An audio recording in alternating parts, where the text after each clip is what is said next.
do Clube do Livro. Estamos aqui mais uma vez para darmos continuidade ao estudo de Efésios. Estamos já no capítulo 5.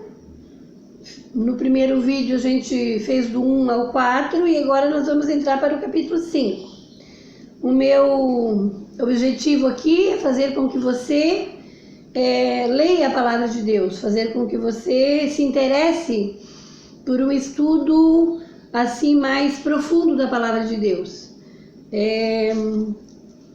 Chame o Espírito Santo, busque a ajuda dele, porque somente o Espírito Santo pode nos ajudar, pode nos dar discernimento, pode fazer com que a gente aprenda a colocar em prática aquilo que a gente lê nas Escrituras, na palavra de Deus.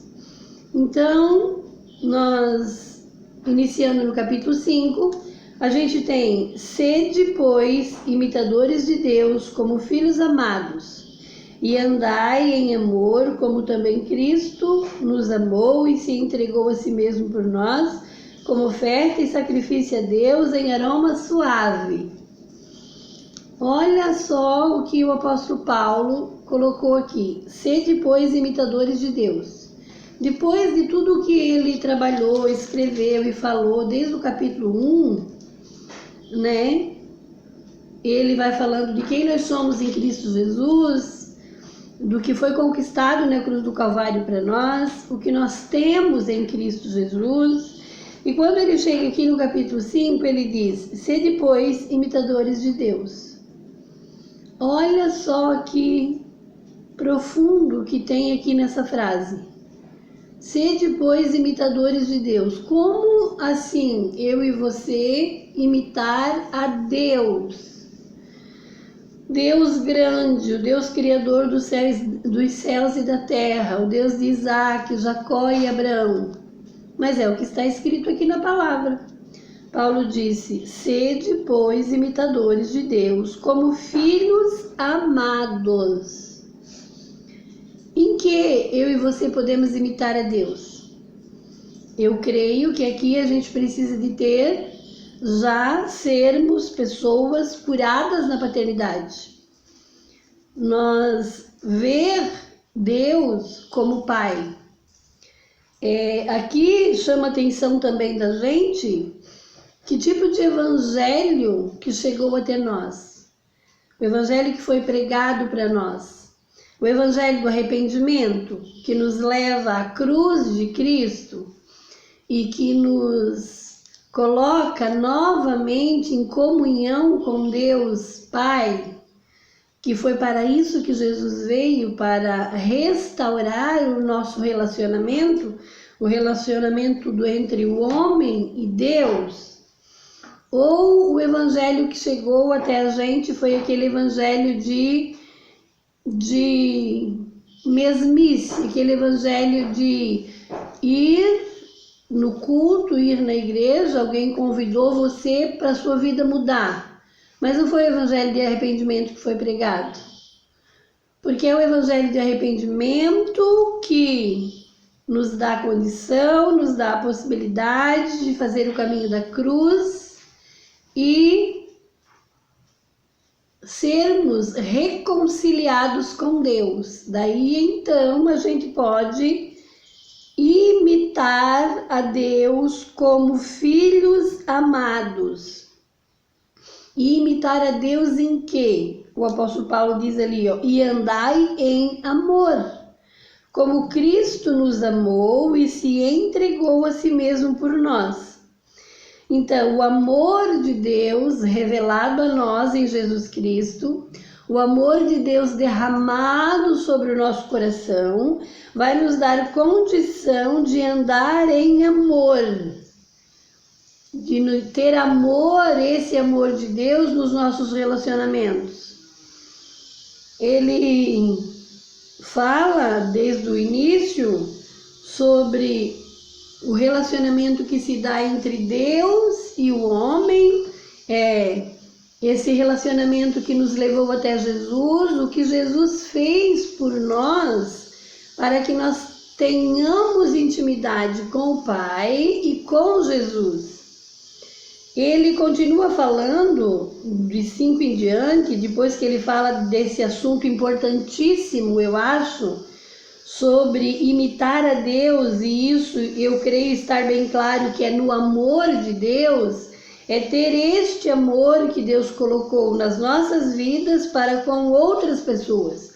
Porque se você for adiante, ele vai começar a falar do 3, do 5, 3 em diante. Ele vai falar de comportamento, daquilo que não faz parte da vida do cristão nascido de novo, de coisas que não pode nem se ver falar entre nós. E eu entendo que nesse trecho aqui, a gente entende que é do 3 ao 16, e a gente entende que se a gente anda nesse tipo de coisa, se tem esse tipo de coisa entre nós, então é momento da gente parar e pensar se realmente nós somos nascidos de novo, se realmente nós temos imitado a Deus como filhos amados.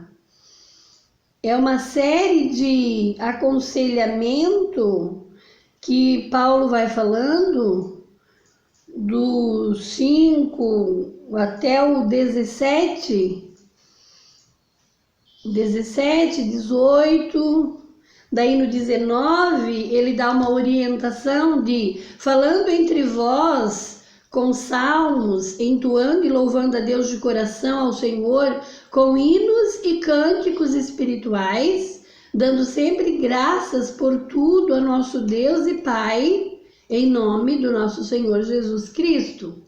Você percebe que do 5 em diante, do 5 até o 21, ele vai estar falando do relacionamento como igreja, como comunidade. Ele vai estar falando de um relacionamento entre irmãos. Ele está falando desse relacionamento, de como que nós nos comportamos como filhos de Deus e no nosso relacionamento quanto em sociedade, nas nossas amizades, com os nossos irmãos que caminham, que partilham da mesma fé conosco. A partir do 22, daí, ele começa a falar do relacionamento entre marido e mulher, no casamento. Ele começa no 22, daí ele vai até o 31. Na verdade, ele vai até o 33. Olha só que tempo que Paulo dispensou para tratar do casamento, do relacionamento entre marido e mulher, segundo as leis espirituais, os mandamentos, segundo as leis do reino de Deus, que denunciam que essas pessoas, elas nasceram de novo, porque tem um outro comportamento, é uma forma diferente de tratar. E a gente entende que esse amor que ele coloca ali, que a gente imita Deus de que forma? Sendo, revelando, tratando as pessoas com esse amor. Assim como Deus nos tratou em amor, nos resgatou para Ele, Ele derramou desse amor no nosso coração e a gente vai ter condição de tratar as pessoas na nossa comunidade, entre irmãos e entre amigos, na igreja, na comunidade como igreja e no nosso casamento. Nós vamos, é esse amor que vai ser a essência, que vai conduzir o nosso casamento. Tem orientação para o marido, tem orientação para a mulher. E daí aqui no versículo 22, que é um versículo muito comentado, as mulheres sejam submissas ao seu próprio marido como ao Senhor. Se a gente não entendeu essa submissão aqui, se a gente ainda se revolta quando escuta ler essa palavra, ainda não entendemos a missão, como se submeter ao marido como ao Senhor.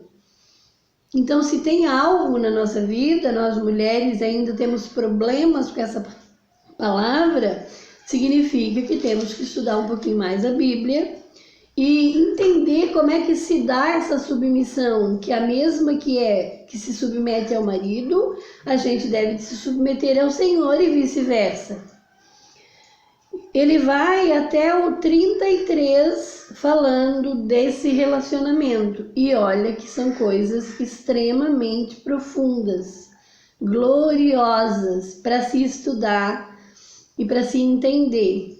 No capítulo 6, no início do capítulo 6, ele continua falando de relacionamento. Ele fala de relacionamento de filhos para com os pais e dos pais para com os filhos. Bem claro, com bastante verdade, com bastante clareza, eu diria. E nessas orientações que ele dá aqui, a gente continua entendendo que a essência do relacionamento nós vamos conseguir colocar em prática se esse amor de Deus é uma realidade para nós.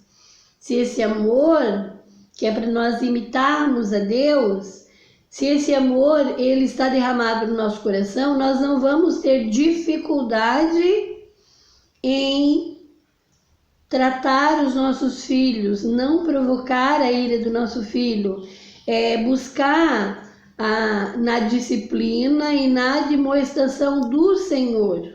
Criar os nossos filhos na disciplina e na demonstração do Senhor.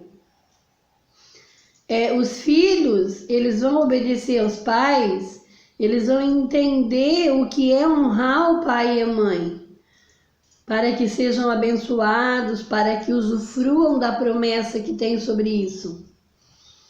Se esse filho não experimentou ainda este amor do Senhor, esse amor do Pai revelado, ele vai ter dificuldade para colocar isso aqui em prática. Então, a nossa busca, em primeiro lugar, a gente deve buscar entender se nós já passamos mesmo pelo processo do novo nascimento, se nós já fizemos o caminho da cruz, ou se nós somos apenas simpatizantes do Evangelho.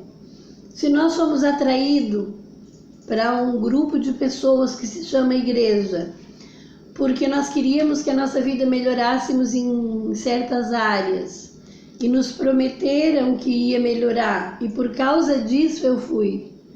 Não foi porque nós somos impactados pelo Evangelho do arrependimento, porque só a partir do arrependimento, de enxergar quem nós somos, ir até a cruz de Cristo e entender esse mistério de que Ele foi na cruz por causa de mim, foi por causa de mim.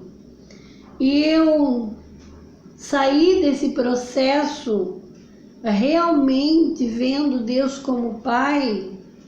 Então o Evangelho que me foi pregado não foi o Evangelho do arrependimento. Eu preciso de passar pelo Evangelho do arrependimento, eu preciso enxergar a Deus como Pai perfeito, para que esse amor seja derramado no meu coração, para que eu venha ter condição de praticar esses princípios.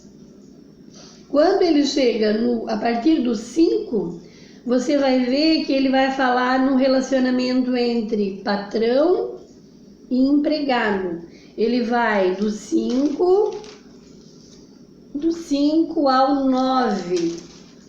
Do 5 ao 9 ele está falando do relacionamento, de como que uma pessoa que é imitador de Deus, como filho amado, como essa pessoa se comporta no relacionamento dela com as pessoas. Todos os níveis de relacionamento nós temos aqui. Quando ele chega no 10, ele diz: quanto ao mais, sede fortalecidos no Senhor e na força do seu poder. Quanto ao mais. Então, o que Paulo estava querendo dizer depois dele ter falado tanta coisa maravilhosa, profunda? E ele chegar aqui e dizer quanto ao mais. Você pode analisar com calma, ler com calma, pedindo ajuda do Espírito Santo, e ele vai começar a te trazer discernimento. Que o que o Senhor fez por nós, aonde o Senhor nos colocou, qual o objetivo da morte, do sacrifício de Jesus na cruz do Calvário. Fazer essa reconciliação entre nós e Deus.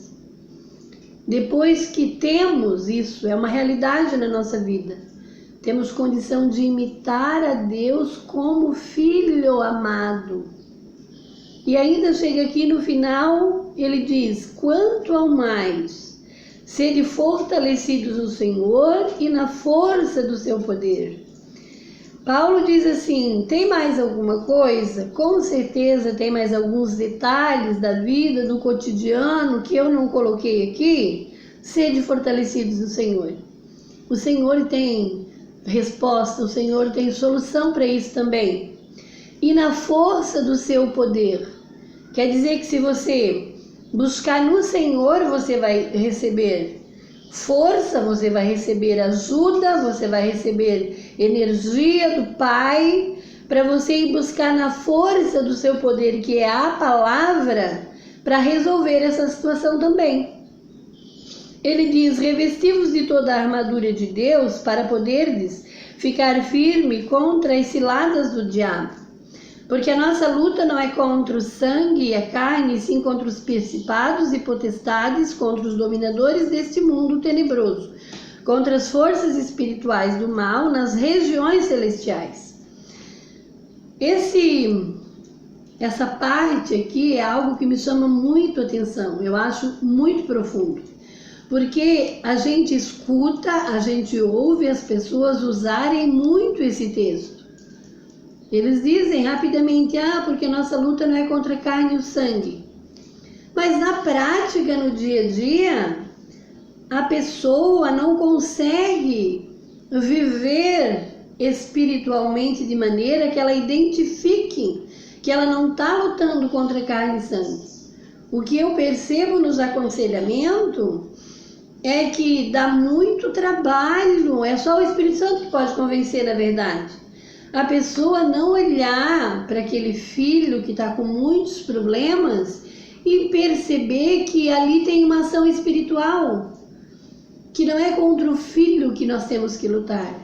É muito difícil no dia a dia aconselhar uma mulher que está muito revoltada com o marido e fazer com que ela perceba que dentro daquela situação ali tem uma ação espiritual. A pessoa diz que a luta não é contra carne e sangue, mas na prática, no dia a dia, ela tem dificuldade de ter esse discernimento. E isso se dá porque, na minha opinião, na minha humilde opinião, é porque a pessoa não tem conhecimento da palavra, é porque a pessoa não buscou a revelação da palavra de forma que o Espírito Santo tenha um acesso livre a ela, para descortinar, para abrir os olhos, para trazer discernimento espiritual, para que ela permaneça no amor, firme nesse amor de Deus, e continue liberando para esse filho, para esse marido, para essa mulher, para esse irmão da igreja, para esse amigo, para esse empregado, para esse patrão. Continue liberando e amando essa pessoa, assim como Deus ama essa pessoa. A pessoa permanecer nesse propósito, em amor, e administrando a situação, lidando com a situação, entendendo que estamos agindo, vivendo de forma espiritual, que as coisas que estão acontecendo além disso são coisas espirituais. Ele diz: para que poderdes ficar firmes contra as ciladas do diabo. E aonde é que o inimigo vai armar as ciladas dele? Aonde que o diabo vai tentar derrubar o crente, bem crente, comprometido com a palavra? aquele que sabe de onde veio, que sabe o que está fazendo, que sabe para onde vai, o maduro na fé, que nem nós já falamos aqui no primeiro vídeo. O inimigo ele vai tentar, através do nosso convívio diário, dos nossos relacionamentos, ele vai armar ciladas usando de meios no nosso dia a dia. Se nós estivermos revestidos de toda a armadura de Deus, nós teremos condição de ficar firme.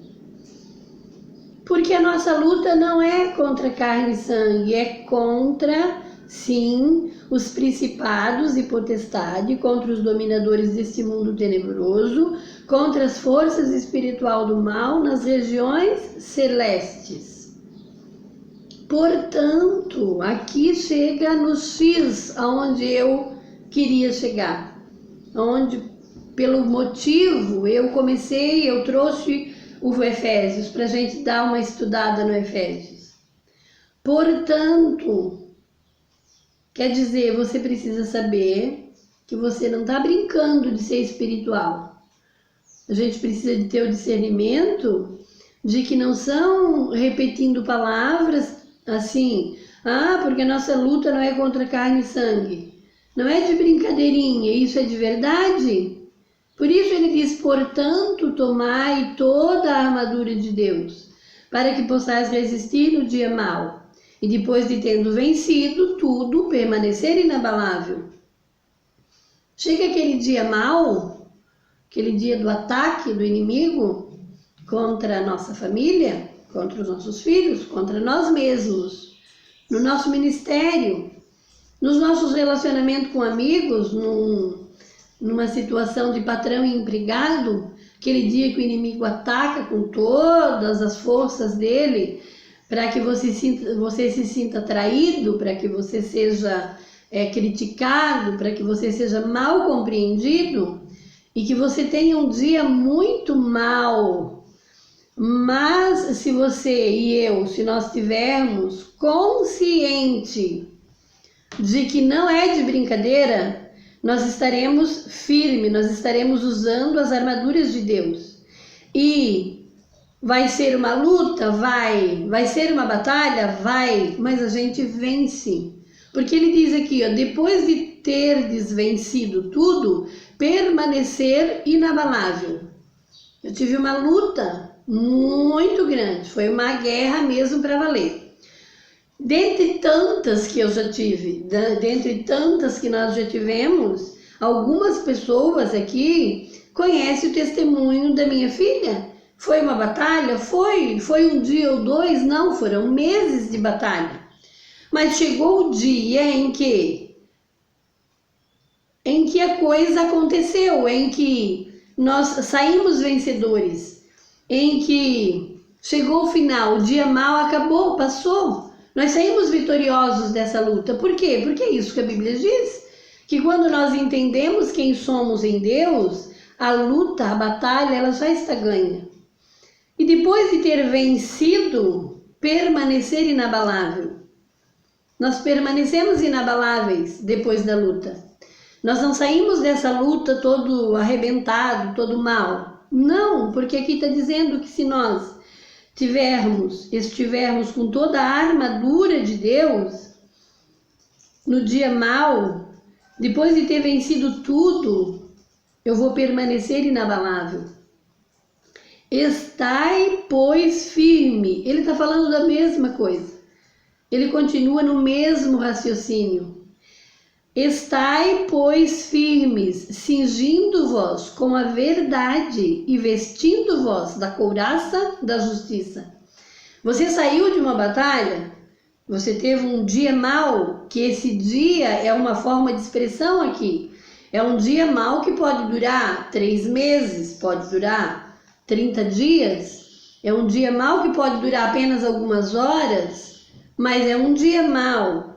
Ele está dizendo, quando você estiver inabalável, porque você venceu, continua firme, fica firme, cingindo-vos com a verdade e vestindo-vos da couraça da justiça. cingindo-vos dentro daquilo que eu pesquisei, daquilo que eu entendo aqui e das minhas experiências espirituais dentro dessa revelação da palavra, eu entendo que esse cingindo-vos é como se uma cerca. Nós precisamos de ter essa cerca à nossa volta. Essa cerca que a gente vê nas batalhas, claro que só em filme, né, pela televisão, aquelas cerca que os soldados fazem, que é aqueles sacos de areia, que fazem aquela cerca onde eles ficam atrás para poderem atacar, para poderem se defender do inimigo. Cingindo-vos com a verdade, quer dizer que a verdade revelada na nossa vida é a verdade que eu me porto no dia a dia, imitando a Deus como filho amado. Essa verdade, ela é uma das armas que vai me dar segurança. O inimigo vai ter que primeiro furar esse cerco, furar essa cerca. Então, para chegar até mim, e vestindo-vos da couraça da justiça. Depois que eu venci uma grande luta, eu não posso baixar a guarda. Eu não posso esquecer de quem eu sou no mundo espiritual. Eu não posso esquecer de que o inimigo, como diz a palavra, ele anda ao derredor, e isso fortalece a minha opinião a esse respeito. Ele anda ao derredor, quer dizer, do lado de fora dessa cerca, procurando a quem ele possa tragar. Então, se ele anda ao derredor e ele permanece, que essa cerca ela não está tão bem construída assim, ele vai tentar entrar por essa brecha. Se ele não consegue entrar, mas ele consegue lançar uma seta que ultrapassa isso e atinge a nossa vida, chega em nós. E se estiver faltando na nossa vida a couraça da justiça, nós precisamos estar vestidos da couraça da justiça. Calçai os pés com a preparação do Evangelho da Paz. Precisamos de ter certeza do caminho que nós andamos. Precisamos de saber que a preparação da nossa vida, aonde nós pisamos, precisa de ser o Evangelho da Paz. Que tipo de evangelho que é o que te dá firmeza nos pés? Que tipo de evangelho que você tem anunciado? Que tipo de evangelho que você firma para você continuar caminhando? Evangelho que não é o evangelho do arrependimento, evangelho que não é o evangelho da cruz, evangelho que não é o evangelho que quem confessa e deixa alcança misericórdia, o evangelho que traz essa reconciliação entre nós e Deus, o evangelho que traz essa cura da paternidade, que nos põe assentados em lugares celestiais, de que dá essa segurança para nós de quem nós somos em Cristo Jesus. Que tipo de evangelho que tem sido nosso, que dá firmeza, que nós pisamos e não escorrega, nós podemos andar, ter pés como os da corça, firmar, pisar firme, por quê? Porque é o evangelho da paz que prepara. Calçai os pés com a preparação do evangelho da paz, embraçando sempre o escudo da fé, com o qual podereis apagar todos os dardos inflamados do maligno. O inimigo da nossa alma, ele vai estar sempre tentando nos atacar. Ele sempre vai estar tentando nos vencer. O inimigo da nossa alma dá aquela volta, anda tentando encontrar uma brecha na nossa cerca, no nosso muro de proteção. Ele não encontra, ele vai ficar de olho, ele vai ficar... Se a pessoa não estiver com a couraça da justiça, ele percebe isso à distância, ele vai tentar com dardos inflamados.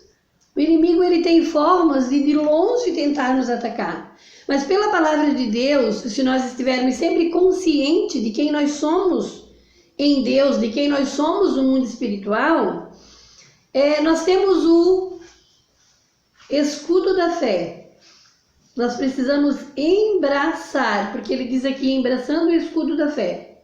Segundo os especialistas, e eu concordo com eles, Paulo está se apoiando, ele está usando como figura de linguagem um soldado romano que usava, né, no braço, aqui bem firme, o escudo da fé, que era acho que você já viu isso nos filmes. Então, quando a sua fé, ela está fortalecida em Cristo. Quando o inimigo tenta contra você, ele tenta de um jeito e não dá, ele tenta de outro e não dá, e ele vai, mas você está firme, como Paulo disse, estáis, pois, firmes. O dardo vai vir? Vai, mas vai bater no escudo da fé e vai cair, não vai atingir a sua vida, não vai incendiar a sua vida, a sua casa com aquele intento que ele tinha. Tomai o capacete da salvação e a espada do Espírito, que é a palavra de Deus. Ele coloca tudo junto. Tomai o capacete da salvação. Gente, isso aqui é extremamente profundo e maravilhoso. Se uma pessoa não tem convicção, ela não tem certeza de salvação, ela deixou de ser salva? Não, ela não deixou de ser salva, porque se ela creu no sacrifício, se ela creu naquilo que Jesus veio fazer por nós, ela é salva. Mas se ela não tem convicção, se ela não entendeu o porquê e para quê, ela não tem certeza. O inimigo olha de longe e vê ela no mundo espiritual sem o capacete. O inimigo vai começar a atacar na mente com pensamentos, porque a convicção, a certeza, descarta essa possibilidade para o inimigo, porque ele vê que você tem convicção da sua salvação. Então essa de tentar de entrar através atacando a sua mente, ele já vai descartar. Então a convicção da nossa salvação, convicção de que nós somos chamados, de que nós somos eleitos, de que nós somos encontrados em Cristo Jesus, de que o sacrifício de Jesus Cristo derramado na cruz do Calvário, ele nos justificou e nos colocou em comunhão com o Pai. É o capacete da salvação e a espada do Espírito, que é a palavra de Deus. Por isso estamos aqui. Não deixe de ler a palavra de Deus. O Espírito Santo precisa que você saiba empunhar a espada, que é a palavra de Deus. A espada, em todos essas armas aqui, em todos esses itens, a espada é a que serve para atacar e para se defender. Você põe o teu inimigo para correr usando a palavra. Você se defende quando ele vem contra você usando a palavra. Imagina quão exposto está uma pessoa que não tem discernimento e conhecimento da palavra de Deus. Imagina quão exposto está a família de uma pessoa que se diz crente, mas nunca leu a Bíblia toda, não conhece, sabe lá alguns salmos, um ou outro, mas não tem conhecimento profundo da palavra de Deus. A pessoa, ela está sem a espada do Espírito, que é a palavra de Deus.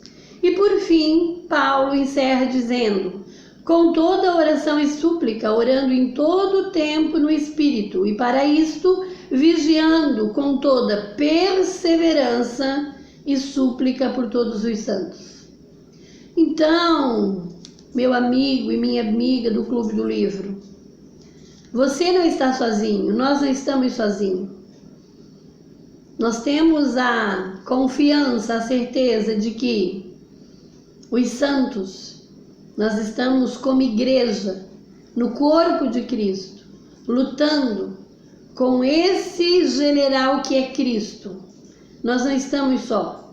Você não está só. Precisa entender de que você não batalha, você não luta sozinho. Você é chamado, você é escolhido, você é um soldado dessa milícia, dessa guerra. E com certeza, se você se submeter à palavra, se você se submeter aos ensinamentos desse amigo querido Espírito Santo, se você se submeter a esse general que é Cristo, com certeza existe total garantia para as nossas batalhas. Amém? Foi um prazer, é uma alegria muito grande concluir o livro de Efésios, porque na verdade é um desafio, porque é algo muito profundo mesmo. Meu desejo é que você leia muitas vezes e não esqueça de que o Espírito Santo, ele nos guia em toda a verdade e nos ensina todas as coisas. Amém? Ó, beijo grande para vocês e até o próximo, se Deus quiser. If I were a wise man.